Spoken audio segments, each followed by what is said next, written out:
बिस्मिल्लाहिर्रहमानिर्रहीम। अस्सलाम वालेकुम व्यूअर्स। नकल है कि खलीफा मंसूर ने एक रात अपने वजीर से कहा कि जाओ और हजरत इमाम जाफर सादिक रज़ी अल्लाह ताला अन्हु को पकड़ कर लाओ ताकि उनको कत्ल कर दूं।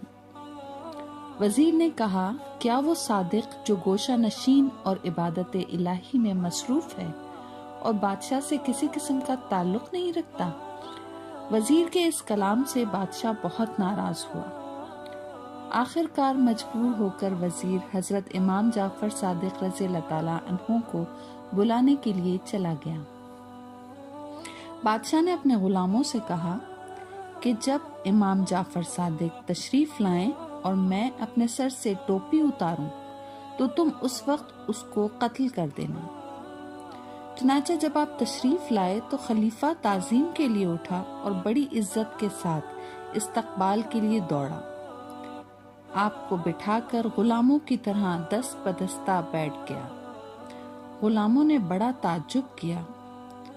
मंसूर ने आपसे खिदमत दरियाफ्त की। आपने फरमाया, दोबारा मुझे मत बुलाओ ताकि इबादत इलाही में मसरूफ रहूं। चनाचा खलीफा ने इज्जत व इकराम के साथ आपको रुखसत किया और उसी वक्त बादशाह पर लर्जा तारी हो गया और बेहोश हो गया। 3 दिन तक बदस्तूर बेहोश रहा। बाज लोग कहते हैं कि 3 नमाजों तक बेहोश रहा, यानी उसकी 3 नमाजें कज़ा हो गईं।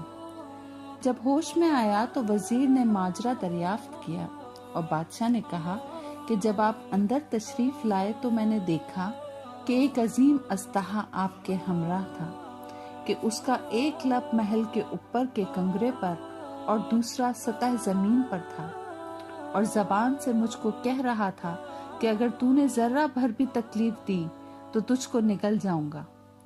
चनाचा इस अजदहे के खौफ से अजर ख्वाही की और इसी तरह बेहोश हो गया। सुभान अल्लाह।